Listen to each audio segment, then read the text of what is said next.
পর্যটকরা বিভিন্ন দূর দূরান্ত থেকে এখানে এসে ময়লা ফেলেন। এমন একটা অবস্থা হয় যে আসলে পরিবেশের জন্য ক্ষতি হয়। তো পার্বত্য চট্টগ্রামের জন্য এখানে একটা পাহাড়ি এলাকা, এখানের আশেপাশের যে আবর্জনাগুলো সেগুলো আসলে পরিবেশের জন্য ক্ষতিকর হয়। আমরা আজকের ইভেন্ট করবো মানে এই নয় যে আমরা পুরো বান্দরবানকে একদিনে পরিচ্ছন্ন করে ফেলবো।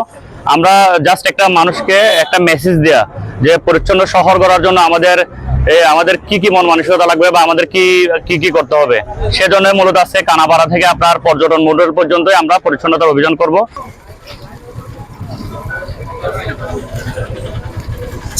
আমরা এতে অংশগ্রহণ করছি এবং এটা স্বতঃস্ফূর্ততা দেখা যাচ্ছে এবং আমি মনে করি এগুলা বিভিন্ন সংগঠন থেকে মানে একবারে অব্যাহত রাখা দরকার।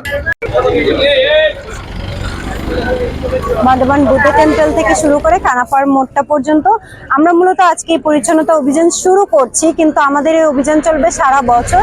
এই মুহূর্তে আমরা প্রায় 13টি স্বেচ্ছাসেবী সংগঠন একত্রিত হয়েছি।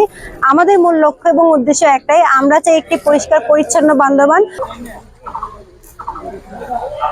আমরা চাই আমাদের এই বান্দরবানে যখন বাইরের থেকে টুরিস্টরা আসবে তারা যেন একটা সুন্দর স্বচ্ছ পরিবেশ পায়, তারা যেন একটা নির্মল বায়ুর মধ্যে তাদের এই আনন্দ ঘন যে মুহূর্তগুলো সেগুলো কাটাতে পারে। আমাদের বান্দরবান একটি পর্যটন জেলা হিসেবে পর্যটকদেরকে বিমোহিত করার জন্য বান্দরবানের বিভিন্ন জায়গায় পরিষ্কার পরিচ্ছন্ন অভিযান চালানোর জন্য আমরা উদ্যোগ নিয়েছি। তো আমরা পর্যটকদেরকে জানাবো পরিষ্কার পরিচ্ছন্ন বান্দরবানে আপনারা যেখানে সেখানে ময়লা ফেলবেন না এবং আগামী প্রজন্মকে শিক্ষা দেওয়ার জন্য আমরা এই কার্যক্রম হাতে নিয়েছি।